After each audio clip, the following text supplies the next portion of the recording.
Hey ladies, my name is Natalia Nicholson. Have you enjoyed the day today? Yeah. Doing good. I know it's a long day because you've been going from 9, haven't you? Yeah.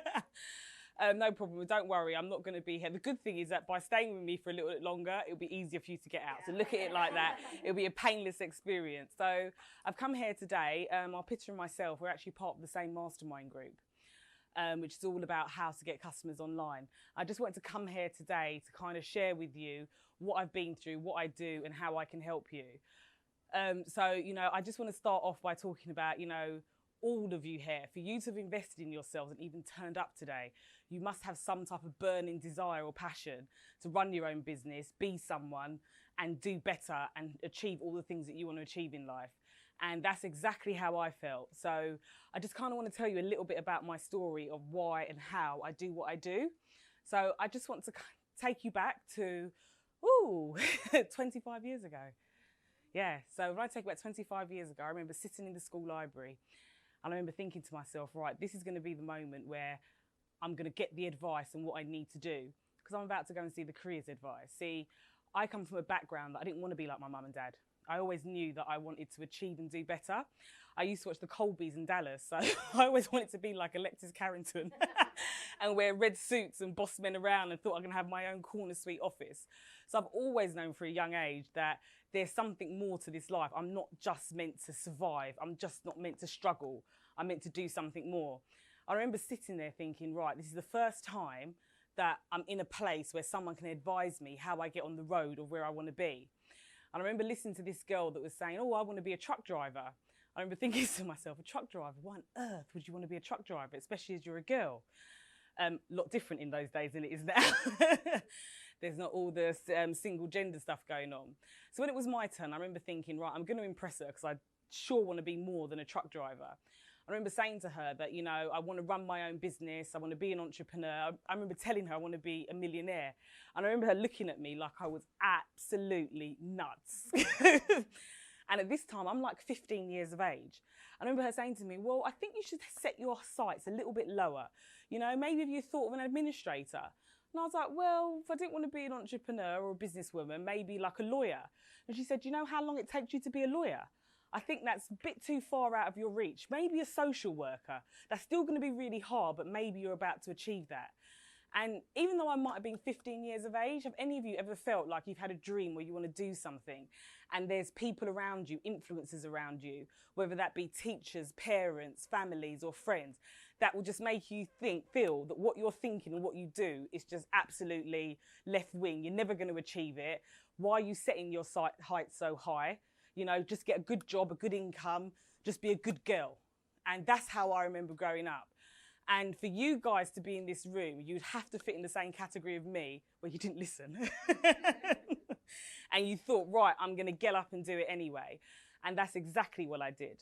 So I got up, and if you came back with me 15 years ago, I'm now walking around my own office because I didn't listen to anybody. And I thought, right, I'm going to set my own business up and I'm going to be the next Amazon. See, I set up an e-commerce site selling A to Z of cultural books, thinking I'm going to educate my community, get them to understand where they're coming from, and I'm going to be the next big e-commerce. Round about that time, it was a dot-com boom. I don't know if any of you remember. So I'm walking around my office that is literally ceiling to floor full of books. But I'm walking around my office because I'm actually packing up. You see, I remortgaged my property because I got on the property ladder at the age of 21. I demolished all my savings. I borrowed from friends and family, and I just kept pumping money into this business, pumping money. And do you know the irony of it, guys? My degree is actually in marketing. And it was the one thing that actually, that's the reason why the business failed. I was pumping so much money into advertising and marketing, and I wasn't getting the return on investment, which was the reason why that business failed. So not only did I have all my houses repossessed, at that time I had 3. So I had a portfolio, whereas 2 were rental properties. I owed money to the bank. I owed money to credit cards. Every credit card I had was maxed out. In addition to that, I actually owed £80,000 to friends and family that I had to pay back. And that was my big thud to reality. And at that time, I didn't understand what was going on. I used to say things like, what did I ever do to anyone? I'm not a bad person. I couldn't understand it, but I was way too young. But you know what? Thank God I went through that because I wouldn't be where I am today without those harsh lessons. So from there, I thought, okay, how am I going to get out of this situation? I tried to go back to work. I couldn't stand it. It just wasn't for me. I lasted a few months and I thought, right, I'm going to start a cleaning business. It doesn't take much money. I've got good administration skills. I'm really good at talking to people. And that was my first successful business.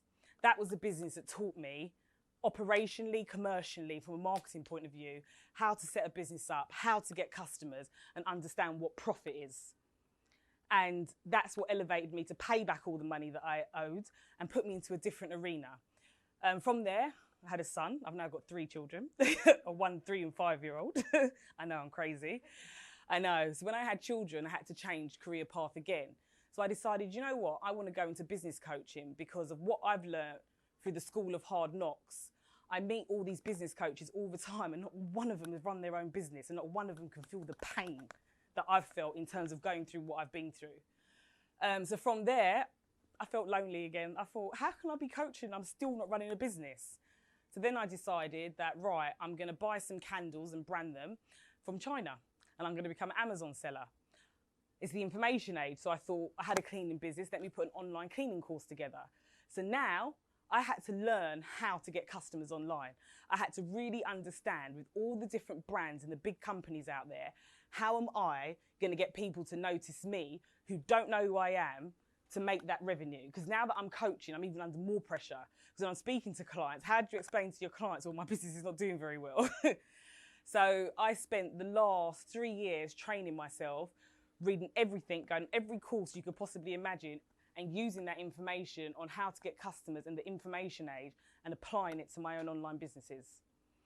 And that's where it's brought me in the last couple of years. Now, I basically work with businesses to either teach them how to implement online marketing strategies to get more customers. So I offer either a do it with you service or do it for you service. So one of the things that I want to talk about today in a one-day workshop that I run called How to Get More Customers is sales funnels. So on the day, the course covers a whole array of topics. We look at branding, because if you don't get your branding right and you don't understand who your target audience is and are you providing a need to them, the rest will not work. It doesn't matter how great your service is. If you are not communicating or you are not marketing to that to the right audience, there's a problem.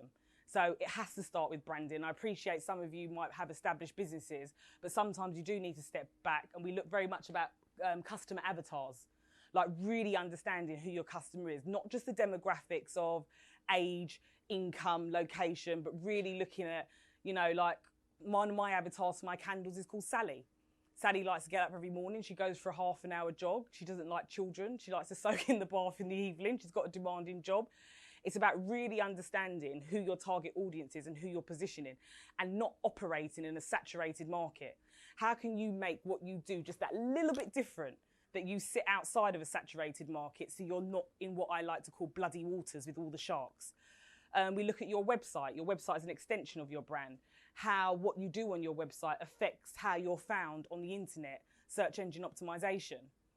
We look at digital sales funnels. We look at content marketing. You know, we are in a world now, the information age, where you have got competitors left, right and centre. You're not the only person doing what you do. So you have to establish yourself as an authority.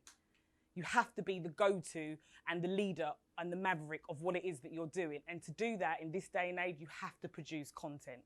You have to produce valuable content and give people a reason to want to trust you and buy from you. And when we look at sales funnels, it's very much about building a relationship with your customers. You know, once upon a time, you could place an ad on TV, you could place an ad in a newspaper or magazine, and I very much call it the gunshot approach, where it just goes out and you hope for the best that someone will respond to it.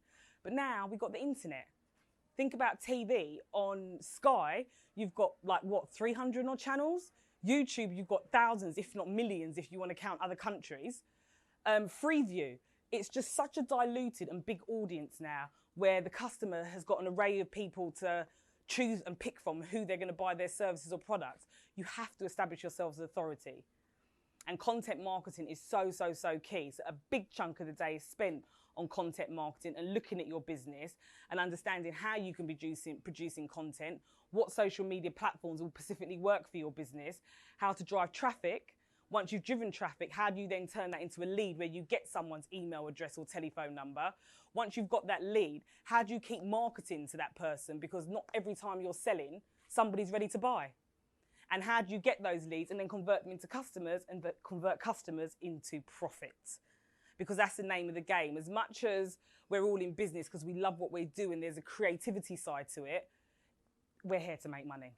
That is why we're in business. So one of the things that I just want to go through today as a takeaway and an example of what you'll learn on the one day. I'm not very good at drawing. That's meant to be a funnel. So it's a digital sales funnel.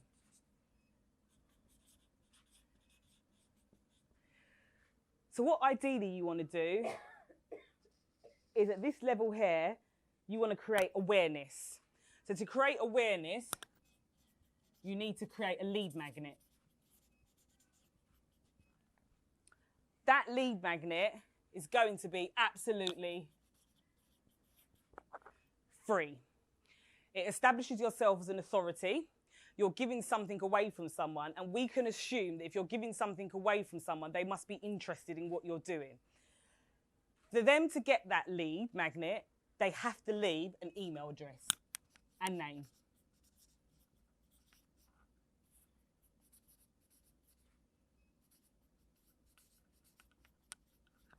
So now, what have you got? You've got a lead. So this lead magnet, how do you get it out to your customer? So on the one-day workshop, what we'll be looking at here is social media. So there's different platforms that can be used in a really cost-effective way to drive traffic to a landing page where you'll offer your lead magnet. So one of the things as well that we'll look at in quite some depth is Facebook. Facebook and Instagram are excellent social media platforms. Because of because of Facebook business, it gives you the ability to really drill down your audience. You can drill down your audience to job title, the interest. It could be that your audience might have read a particular book, is fond of a particular festival or movement. You can really be clever and drill it down. But Facebook is a beautiful tool, and don't forget, it owns Instagram. So on there, you can run things like engagement campaigns, because what you want to do in the beginning is Facebook has this thing called a pixel. And when you install this pixel on your landing page that, say, might be giving away your lead magnet, it's following everybody that goes to your landing page. So that little pixel that keeps following everyone, Facebook keeps collecting data. So it's like retargeting. Have you ever looked at a pair of shoes or a dress and then like everywhere you go, this thing just keeps popping up in the corner? Well, this is what Facebook is doing, but doing it secretly. So every time you click on something from Facebook, by the way, a pixel's now following you everywhere. And if you're the person doing the marketing, what you're saying to the pixel is keep collecting data about my customer audience that I put together. Because the more data that that little pixel picks up is now when you come to actually put an advert out on Instagram or Facebook, it will know who to place it in front of that will most likely to respond. And that's where a lot of people go wrong. They just start doing advertising. That pixel is so key because the more information it picks up on where you want to send it, it can now say, oh, we know this profile gets a response. We'll make sure we put you at your ad in that profile. And then you can say, Facebook, I want to create lookalike audiences. So you've constantly got to be having engagement campaigns going out, but you've got to put content of value out. It's so key. So that's just the overall picture because it's a lot more complex and it takes a lot more time to explain. But I hope that I've simplified it enough that you understand exactly how you would use, just using Facebook as an example. You've got YouTube as well, which is ultimately your own TV channel. A little bit more budget, but there's many different ways. I always like to say this, many different routes to the same destination. Obviously, things depend on your budget, how long you've been in business for. There's a lot of variable factors. I'm not a believer of one size fits all. It's just absolute rubbish. There's no quick get rich quick scheme, doesn't exist. And there's no one formula that anybody can give you and it's going to work for the whole room. It's about taking a strategy that I teach you on the day and applying it to your own business. But I'll explain it and break it down in a simple enough format that you'll be able to walk away with a strategy in place. So once you've got your lead magnet, and you might be wondering, okay, what format does a lead magnet come in? That could be a tip guide. It could be a small ebook. It could be a free tutorial. It could be an interview with you and someone else. It could be a live demonstration. So you need to think what would be amazing value for your customer that you could give away that would make them want to go to your landing page, put their email address and their name in, and get that free piece of content. So once you've got that, you would then want to upsell them into something that's small and paid. You know, across the waters in America, America believes that even if you get someone to buy something for you for $1, you've got a customer. And for anybody to take their wallet out of their pocket and type in their debit or credit card details means there's an element of trust that they've got with you to do that in the first place, even if it's $1. So at this stage, you really want to offer them something, again, of amazing value that's an incredibly small fee to get them to be a customer. Because what you're doing is you're building a relationship. And then you would just keep upselling them with different products. But each level is going to be a higher value product. And within this, at all times, you're also going to be doing email marketing, where you're going to create soap opera series. So nowadays, you don't just send the same email newsletter every week to all your audiences. Some of your audiences might stay at this level because they don't have the income to go any further. So you might start cross-selling to them other products that appeals to that target audience.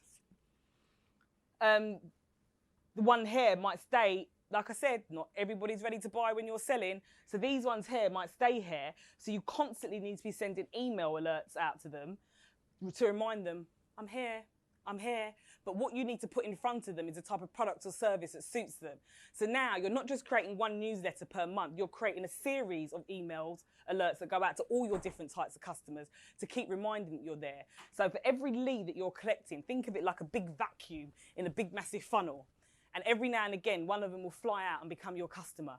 Don't forget about email addresses.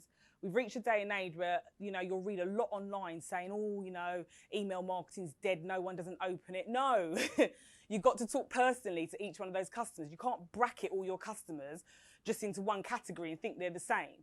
So there's a software I use called Aweber, and that software allows you to plug in, so it's like a MailChimp, but with Aweber, you can collect different lists. So you might have one list for the lead magnet for the free name and emails come in. A small fee pay, you might have wrote a book here and you're paying for post and packaging or done an online course. And, you know, it might be free course plus, you know, free guide to go with it for a small price of like $6.95. That small fee, that's another email list. Do you see where I'm coming from? So each list will go into its own specific chain of events that will happen in Aweber, and you can just keep sending it out. And if someone buys at the next level or cross-sells, they would then go into another list that you keep communicating to them. So it sounds complicated, but once you set up the software and you get your head around it, you know, it all comes together. And you've got to remember in life, little by little, I'm a firm believer of it, you build your power. If you just start and you start getting your head around these things and the concepts of actually selling online, building relationships, getting leads, you'd be surprised on how far that you'll come in a particular period. But it's like anything, you have to be committed. The buck stops with you. So that is how a sales funnel works. That was giving you just some live examples. It does go into a lot more detail than that, but that is an overview of how the sales funnel works and what I'd actually be teaching on the day, all the elements that go into that, so you can put together your own funnel, but understanding your brand, understanding websites, understanding SEO, understanding content marketing. Because once you understand all the elements of how it fits into your business and how you get the message out there, it all comes together really nicely, like a lovely recipe. It's a bit like muffin and cakes. They seem the same, but they're different. It's just about getting the recipe right. And that's what that is.